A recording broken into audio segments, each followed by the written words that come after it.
हिमाचल प्रदेश में व्यवस्था परिवर्तन की सरकार है और ऐसे में शिक्षा विभाग की कुछ दिन पहले ही एक समीक्षा बैठक हुई है। उसमें बहुत सारे निर्णय लिए गए हैं और किस तरह से शिक्षा व्यवस्था को ठीक करना है, इसको लेकर क्या रोड मैप जो है वो बनाया गया है। इसी विषय पर बातचीत के लिए खबरें अभी तक के साथ मौजूद हैं मुख्य संसदीय सचिव आशीष बुटेल, जिनके पास शिक्षा और टीसीपी विभाग का जिम्मा है।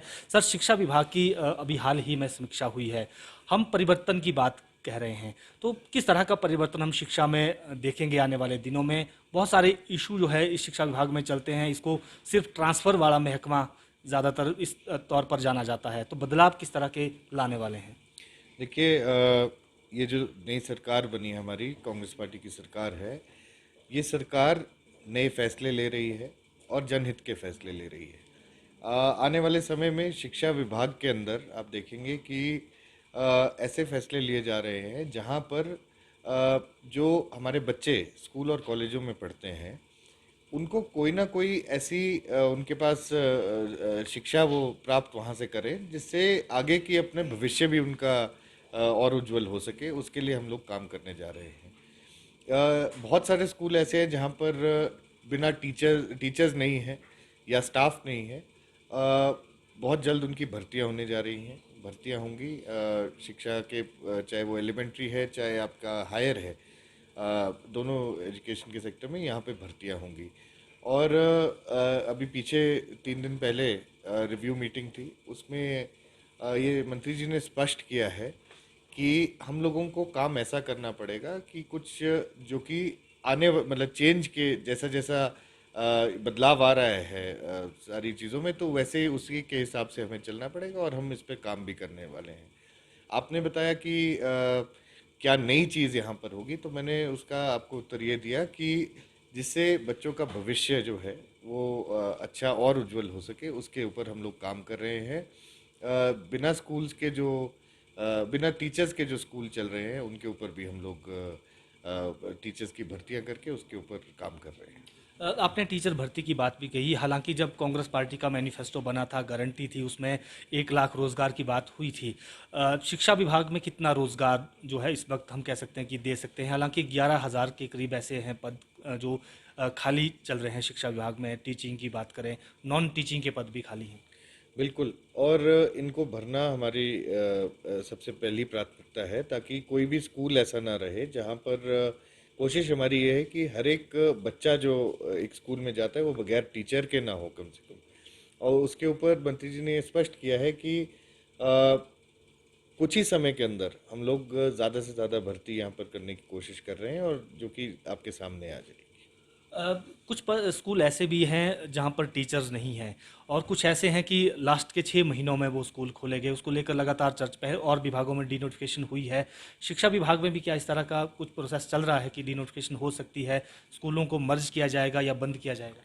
देखिए, मेरा मानना ये है कि पिछली सरकार ने आखिरी 6 महीने में बिना ये समझे, बिना बजट का प्रावधान किए कई स्कूल खोल दिए थे। कई स्कूल ऐसे भी हैं जहाँ पर नाम मात्र बच्चे वहाँ पर हैं। और मैं समझता हूँ कि वो स्कूल्स जिनको वोटों की राजनीति के लिए खोला गया था, या कोई ऐसे स्कूल जहाँ पर ऐसी कोशिश की गई थी कि जहाँ ना बच्चे हों ना टीचर्स हों, ना बच्चों के लिए अगर बच्चे हैं तो वहाँ पे टीचर्स का प्रावधान नहीं किया गया है, उन स्कूल्स को डिनोटिफिकेशन के लिए तो ये कैबिनेट फैसला लेगी, लेकिन इसके ऊपर एक रिपोर्ट तलब हो रही है। और मंत्री जी ने ये रिपोर्ट भी मांगी है, और ये क्लियरली उन्होंने ये इंस्ट्रक्शन की है कि ये जल्द से जल्द रिपोर्ट सामने है ताकि इसको पेश किया जा सके। और आगे आने वाले समय में अगर जहाँ पे गलत तरीके से कोई स्कूल बिना बजट के या बिना बच्चों के जो स्कूल हैं, उसके ऊपर मंत्री जी और कैबिनेट पूरा फैसला लेगी। ट्रांसफ़र पॉलिसी हमेशा यहाँ पर चर्चा में रही। पिछली सरकार ने भी कोशिश की थी कि ट्रांसफ़र पॉलिसी बने। हरियाणा की ट्रांसफ़र पॉलिसी भी स्टडी हुई। क्या हिमाचल सरकार अब जो है इसको हम कह सकते हैं कि ट्रांसफ़र पॉलिसी को इम्प्लीमेंट कर सकती है? क्योंकि तबादलों वाला विभाग बनकर रह जाता है शिक्षा विभाग। ढेरों नोट्स वहाँ पर डीओ नोट्स आते हैं, तो मंत्री की बात करें या आप भी, तो ट्रांसफ़रों में ही उलझे रहते हैं। तो क्या ऐसी कोई पारदर्शी पॉलिसी लाने के मूड में सरकार है या उस पर कोई स्टडी चली है? देखिए, जहाँ तक बात रही तबादले के महकमे की, ये महकमा बहुत बड़ा महकमा है, और पूरे मैं समझता हूँ पूरे हिमाचल प्रदेश में अगर किसी एक महकमे में सबसे ज़्यादा एम्प्लॉयज़ हैं वो शिक्षा विभाग के अंदर है। इसको रेगुलेट करना एक बहुत ज़रूरी बात है, उसमें कोई दो राय नहीं है।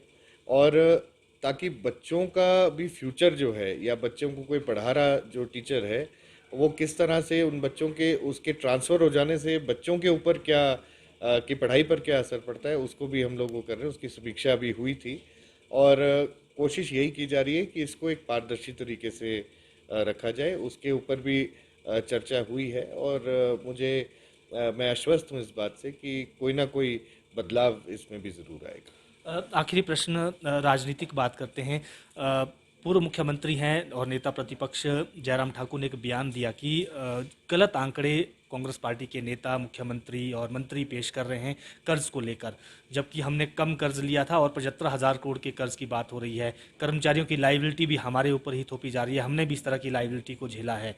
क्या कहना चाहेंगी? और जिस तरह की स्थिति बनी है, श्रीलंका जैसे हालात होंगे प्रदेश के, ऐसी बातें हो रही हैं, आपको क्या लगता है?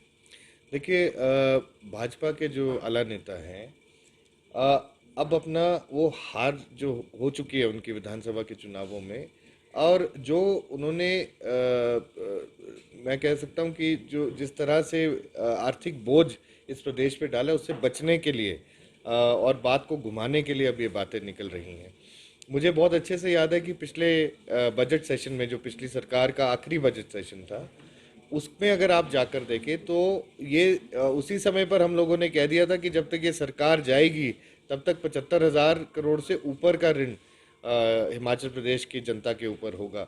और वही बात है, आज वो जो मर्जी कहें, लेकिन असली बात यह है कि उन्होंने बिना सोचे समझे एक ऐसा बिना डेवलपमेंट के, बिना किसी प्लान के ऐसा काम पिछले 5 वर्षों में किया, जिससे आज 75,000 करोड़ से अधिक ऋण हिमाचल प्रदेश की जनता के ऊपर हो गया है।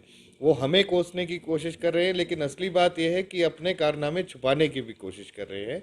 मुझे लगता है इसके ऊपर उनको एक बार जो हमारा जो बजट की उनकी स्पीच थी उसके ऊपर ज़रूर ध्यान देना चाहिए। और जो बजट में उन्होंने जितने आंकड़े पेश किए थे उसके हिसाब से बजट के बाद ये सरकार 6 महीने तक रही है और हमारे उसी समय पर हमने कह दिया था कि ये 75,000 से 80,000 करोड़ को ये ऋण जाएगा, और जो कि अब है भी। तो मुझे लगता है कि भाजपा के लोगों को ये मान लेना चाहिए कि उन्होंने गलती की है और उसको स्वीकार करना चाहिए। बिल्कुल, मुख्य संसदीय सचिव आशीष बुटेल इस वक्त हमारे साथ थे और इन्होंने कहा कि जो हार हुई है उसको मान लिया जाना चाहिए और कर्जा जो है प्रदेश पर चढ़ा है पिछली सरकार में, ये वास्तविकता है। और उसके साथ साथ शिक्षा विभाग में क्या बदलाव हो सकते हैं, इसकी भी विस्तार से जानकारी दी। वीडियो जर्नलिस्ट अंकुर के साथ प्रदीप ठाकुर, शिमला।